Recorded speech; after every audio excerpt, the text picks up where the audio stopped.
Michele. I'm grinning from ear to ear right now. I know, I see it. And I'm I am not as on well. mushrooms today. So I'm not on shrooms. We have our very first guest. And you know what about firsts? You never forget your first. Exactly, exactly. So we're super excited. We have Angela Rodrigues in the house. And the cool thing is, Angela is an intuitive empath, Akashic Records Reader, channeler, and a shaman Mm-hmm. practitioner. Angela. Hello, ladies. I'm Hello. so honored to be your first guest. I love it. Such Yeah, good energy. we are super stoked. Being that you are a spiritual practitioner and personally my spiritual practitioner. Um, Same. yep, exactly. And River, of course, because I met you through River. The cool thing is, I just want to ask one question, and River doesn't even know that I wanted to ask this, but I just wanted to know if you could see our auras today and what color each of us is.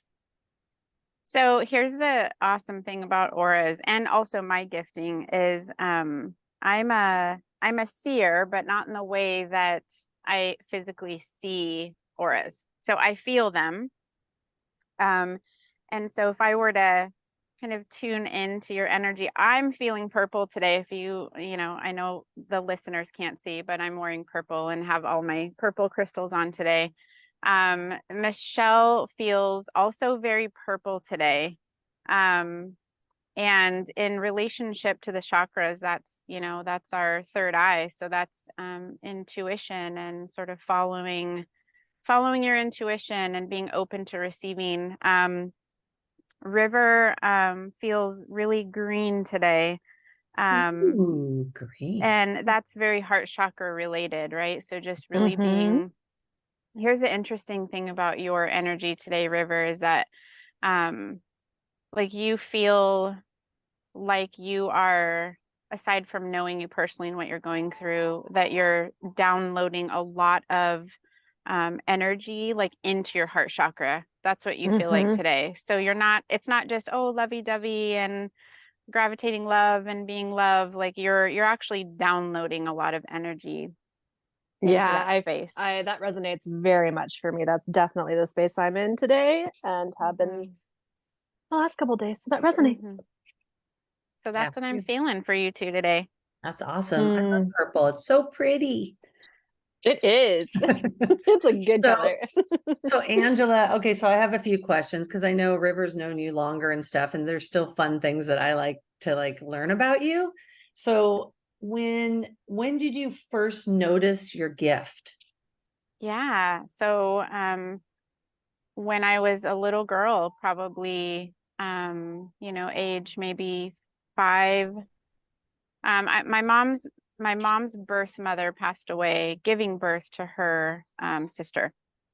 So my mom was, a couple years old, I think. And so I, naturally had never met my birth grandmother. But I started having dreams and seeing her in dreams, knowing what she looked like and communicating with her, telepathically through dreams at a Mm. young age. And my grandfather, my mom used to tell me my grandfather, I could see him. Like I would say as a little girl, I see, Grandpa Chavez, he's in the corner standing over there. Mm. I don't see like that anymore. And when I was about 10 years old, I saw an angel literally standing in front of me, and it scared me like crazy at the time. And I think it scared me so much that I haven't sort of invited that back in, even though I wouldn't be scared of it now. It's something Mm. I think I kind of shut off for myself, Mhm. which is why I'm a deep feeler now. Mm. So now I can feel the energies, I can feel the angels, I can feel, um, loved ones who've passed away, but I don't see unless it's in my dreams. So yes, young age, very young. And recently, which is cool, but some people won't know except for that I just read that you're a shamanic practitioner. And so what's that journey? Is that journey been different than from when you sort of have developed your other gifts? Yes. Journeying is what I like, what it's termed as is in the shamanic world, in the shamanic realms, is actually completely different than my gifts. And so it took a lot of practice with my shaman, who was so open and generous to teaching me and mentoring me through that journey. Really had to continually remind that when you are journeying, you are surrendering to your guides through that process, versus my intuitive offerings are very about, me receiving information and trusting what I'm receiving or what's flowing to me, versus always relying on and surrendering in the shamanic realms to my guides. So just constantly referring, is this correct? Is this what I'm seeing? Is this the message?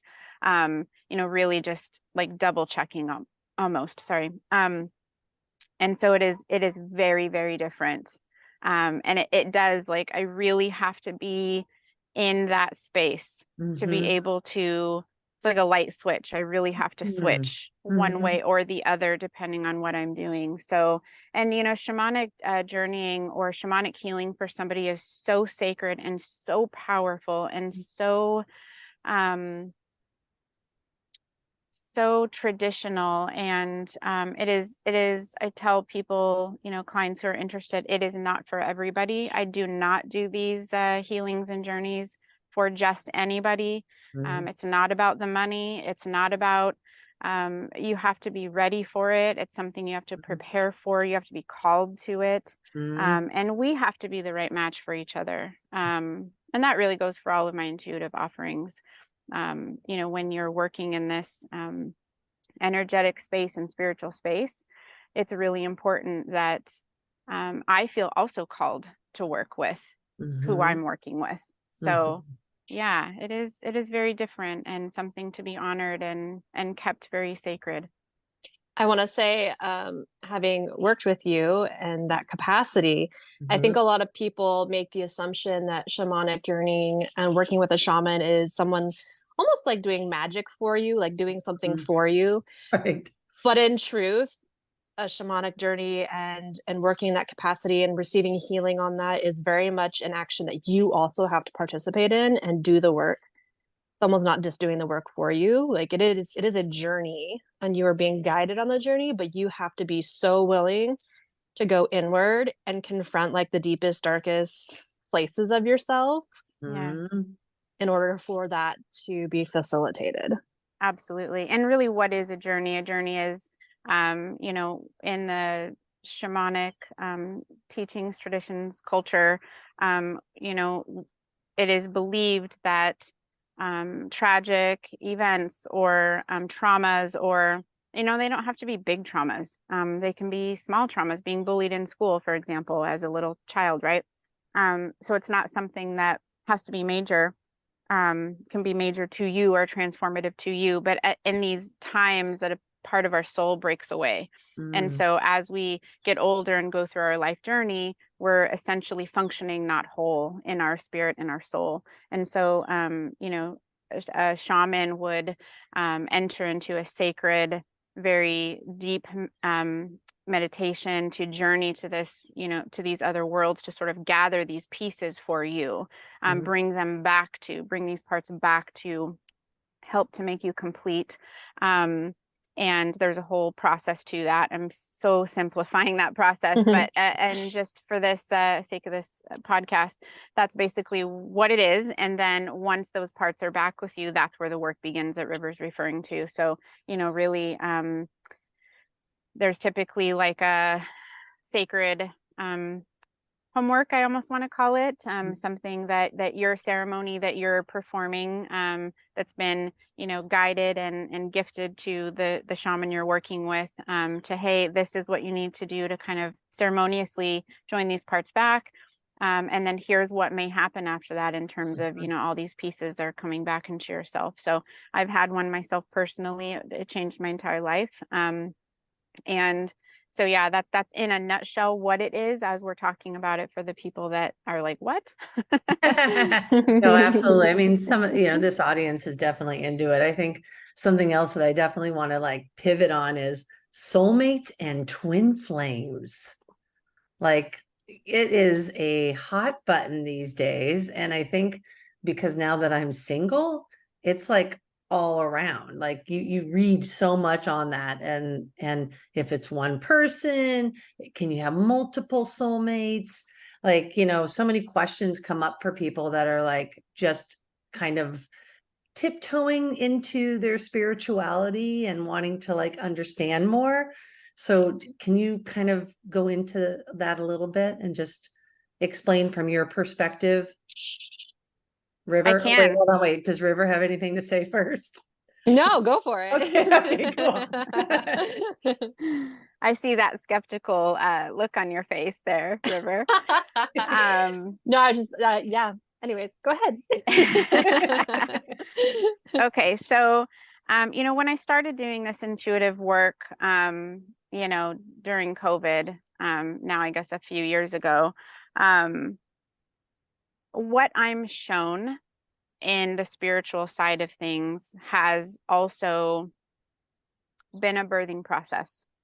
I'm shown only what my clients' guides want me to see, what is meant for my clients at that time for their highest good.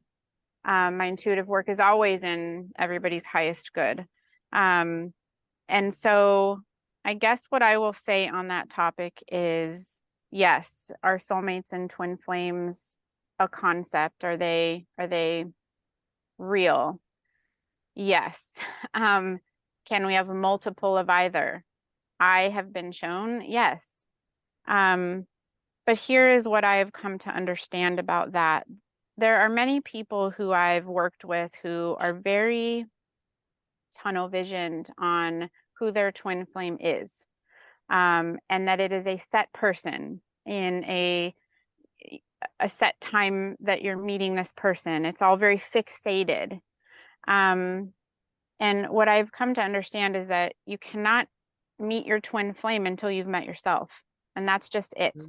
And there's a lot of complexity to that. There is a lot of, every person is individualized in terms of what does that mean? And that's kind of the work that I do, right? Is what does it mean to meet yourself? What do I need to do? What work do I need to do for that? And so that's where I dig deeper with my clients intuitively. Icky and sturdy and not dirty, but like it's in murky waters. You're just, yes. Yeah. And another thing about twin flames, it is not the Cinderella story. It is hard work. A twin flame, a soulmate. I mean, these people, these energies that enter into our life can be temporarily, they can be permanently, and really that has to do with us. Are we willing to do our work? Because a soulmate or a twin flame is a mirror to all of our unhealed shit. And so unless we are willing to look at the mirror and point it back at ourselves and say, okay, what you are showing me right now in my anger, in my pain, in my traumas and triggers coming back up, unless I'm willing to look at that in the mirror and say, okay, that's me, and I need to do that work to further commit to and further dive into this divine union, then they're going to go away in your life, and that's it. So it's an ebb and flow process. I'm still, with my twin flame, my divine union, still going through that. And we've been together for 24 years now. So it's a constant work in progress. And it's something that, again, you have to be willing to meet yourself. So that's my nutshell, twin flame. No, I mean, it comes back to self-love, right, River? It's like, we were just talking about it a day or two ago, and just like when we really lean into ourselves, we grow leaps and bounds, obviously, but we also get closer to where we want to be. And so it's like, it's just doing that work. Yes. And you are, you are constantly birthing a new version of yourself. And I always like to say, like, my husband has probably known 15 different versions of me, Mm. and he has to become reacquainted to those versions and vice versa. And we constantly have to choose each other in those new versions. And so it is a ever evolving process. And I'm super grateful that we continue to choose each other, even as hard as that work is, that we do that. And that's how I know that regardless of what we're going through, we will always show up for each other. Yeah. Mm. That's good stuff. I mean, it is. River, come on. Oh, I know you have a lot to say on this topic. It's like she just ate a little canary, right, Angela? I am Yep. so, like, and the thing is that there's so much information out there about it, it can Mhm. be so confusing, I think, for a lot of people, because you hear different, keywords thrown out, like karmic relationship, twin flame, and soulmate. And so trying to sift through all of that, I think, can be really distracting for people. And like you said, that tunnel vision of getting fixated on, okay, when is my person going to show up? And also trying to, when you're in the process of dating and meeting people, like putting them into boxes and try to figure out, oh, is this person my twin flame, or is this karmic? And it's a lot to navigate. And so I think it's really important to stress that, I mean, what I've learned for myself is that nothing is going to be, what I'm looking for is not going to be possible until I give that to myself. All I know is after going on a few of these apps for literally a day, because I was like, not ready. And that was fine with me. But one thing I realized is like I get more fascinated by what boxes I have to check, like you just said. Like here I am, identify as she, her. I identify as a lesbian. I identify as Jewish. I identify as, but the one thing that I find that I wish they would check is, are you in therapy? It's like, Yeah, seriously. yes or no, you're either growing or you're not. You know what I mean? Yeah. It's like, why so if Hinge or Tinder or what are some other ones? Okay Cupid, Bumble. oh yeah, Bumble. Yeah. If any people from these companies, if someone listens and hears that, can you put, are you in therapy? It's like, can we please know that? Well, and even deeper than that, right? Like, do you love yourself? Ooh, Mhm. yes. Do Let's do put do that you, box there. do you see yourself? Do you Are you, yeah. Are yeah, I you mean, are you actively pursuing your self-growth right. journey? Because like you Ooh, can be you can be in you can be in therapy. You can right. be in therapy and that doesn't mean anything. That's true. Because there are people who go to therapy and they literally just show up, talk, and they don't actually do the homework or the work and dig deep and grow. Like, so are you growth mindset? Like, do Yeah, you yeah. have that forward looking? Are you approaching everything you're experiencing in your life as, how does this make me a better person? How is this an opportunity to learn? That's the kind of person I'm interested in. Those are really hard to find. You won't find that on dating apps. You really just don't. Mm-mm. We need like a cool spirituality app that doesn't allow, and I love, like I get couples, like if I'm on there for a day or something, I get couples hitting on me on those things. Did you read my story last night about Yes. what a friend was like, you should try Facebook dating? And I was like, Oh that my sounds terrible. That sounds terrible, but I'm going to just check it out and see what this platform's like. And I was on there for like 30 minutes at most. And someone I know personally, their 21-year-old son was trying to match with me. And I panic deleted my profile and was like almost threw my computer across the room. It's like, no. This girl is not going to be anyone's unicorn. I'm not your sugar mama. I am not your unicorn. I am not envious of those having It's to be in those positions. you like have to look at it. You have to look at them like, like I did it on with a friend and we were both just laughing and I'm all delete. Yeah, there is definitely not for me. I just have to feel someone's energy. Yeah. Period. Yeah. And dating apps, like it starts to feel like you're shopping. And who wants to shop for a partner? Well, it affected me actually in a different way. I'll be honest with you guys. Because I have that, people pleaser tendency, or now I call myself a former people Mhm. pleaser, codependency. I will literally, like that one day that I was on, I was like swiping left. And that means that you don't want to date them, right? And I Mhm. just kept talking to them like, oh, I bet you're super smart, boop. Oh, I bet like I was feeling bad swiping left on them. Like, because at that moment you're reading, but you're also like looking. And, if it doesn't match up for you, there's like, you're like, oh, I want to be You're rejecting them, and that right. I'm doesn't rejecting these feel. women. I'm not into them. Yeah. And I was really feeling it. Like, I'm like, oh, because someone probably swiped left on me too, but it's like, it's one of those things. I just felt very empathetic at the moment. Well, and that's the thing too, is like, I get a lot of my clients that, are like, well, how does this person feel for me? That's Um, interesting.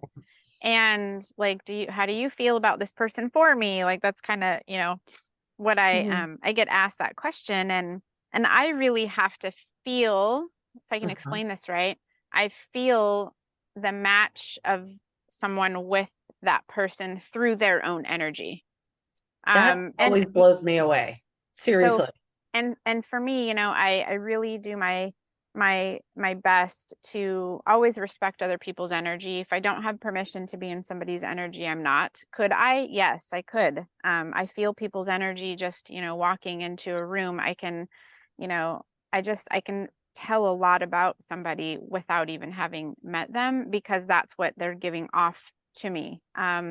And could I sit and probably read more into that? Yes, I could, but I try, to always respect people's energetic space. So that's So, how I so might bachelorette feel. parties are out of the game. I'm just kidding. So you're like, Bachelorette parties? yeah. What do you mean? Well, just because there would be so many of them like asking you about who's for me. Oh, I see what you're saying. Yes, as like hire me to come into a bachelor party. Yeah, Yeah, totally. that'd be a lot. That would be a lot. Exactly. That would be a lot. So who, And are even you for? Who are you for? okay, that's a great question. And I feel like I'm for anybody who feels called to work with me, really. I believe and I trust in that process of, gravitation. And when someone is called, I've had people that are like, I'm not quite sure why I need to see you, but I do. Mm. Um, a lot of my clients are referrals. So, I work with someone, and then both of you are so great about that, is your experience speaks for itself. And so you want other people to be able to experience that. Oh, And 100%. so that really is the majority of my business. And I go through ebbs and flows where I can't keep up with my clients. Mhm. And, I'm booking 2, 3, 4 weeks in advance. And, I have to respect my own capacity and my own energy. And if I'm doing intuitive readings, because those are very different than like my spiritual coaching sessions, I only book, one a day now, I think. If I'm doing any shamanic work, that's definitely, maybe I do one a week or two max a week, right? That's a Mhm. lot of energy for me. So just being really respectful of my own space, as well as other people's energy. So yeah. And you are also a doula as well. So you have to balance a lot of energy and pouring out for people. Yeah, what Yes. do you like read the baby? Like when I the ha baby. I haven't, babies are so pure in their Mhm. energy. I think initially, being a birth doula was Mhm. almost a introduction to my intuitive work, because, holding space, and River knows she's a doula as well, but holding Mhm. space for a new soul entering this world is something that just spoke to me. And they're so pure, and they're so raw in their energy, that just to be in presence of that for me is so healing. Mhm. And to again hold space for this new divine connection of mom, dad, and baby is such an honor. it is a lot of giving, a lot of energy. I don't really serve patients in person anymore because I don't think I could do that and my intuitive work. It's just too much. That makes sense. Yeah. So I have another question. Actually, Yes. I have several. What is a story from your life that represents who you are? Wow, that's a deep question.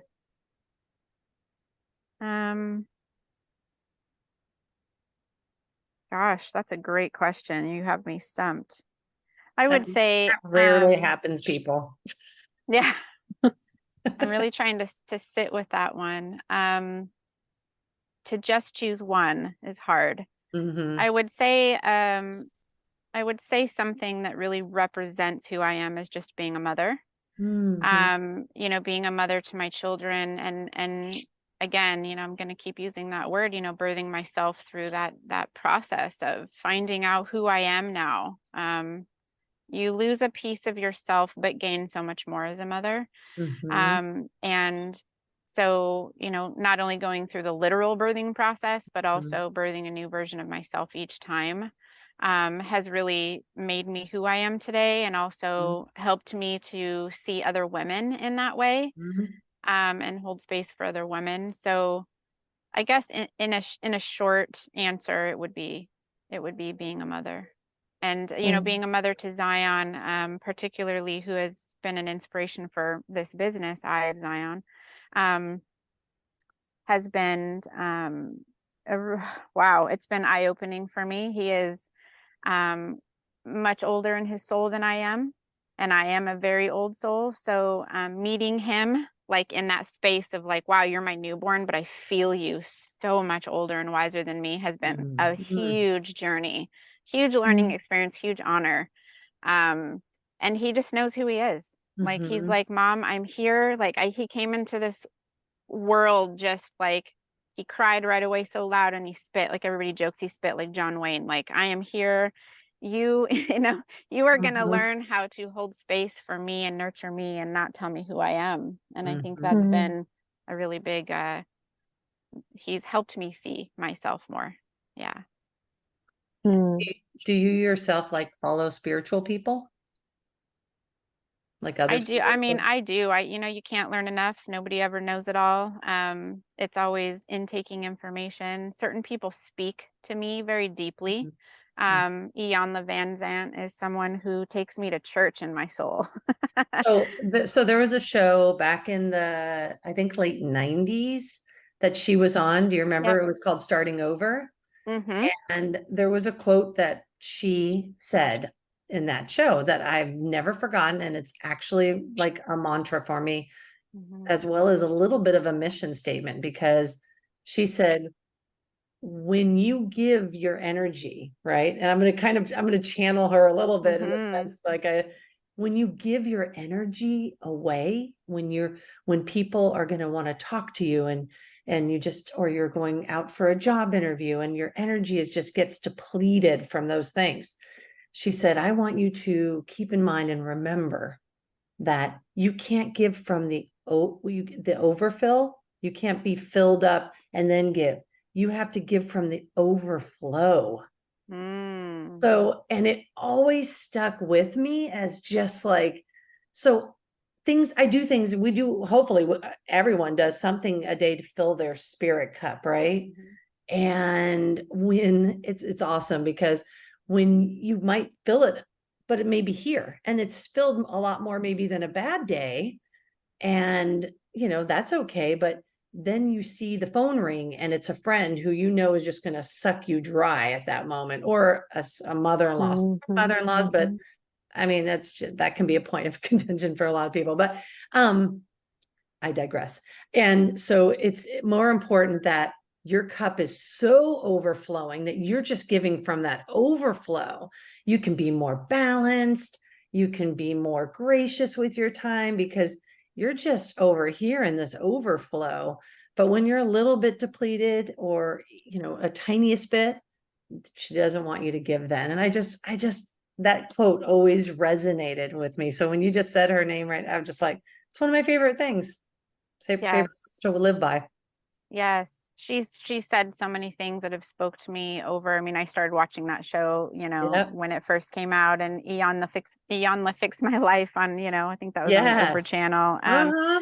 She does. She ministers on a Mm. spiritual level, and I love that about her. And her books are amazing as well. I've read a few of her books. So yeah, she's someone who speaks pretty deeply to me. I just, we Instagram, I'm just going to speak specifically about Instagram, is a portal of energy. Mm-hmm. And we absorb what we are intaking.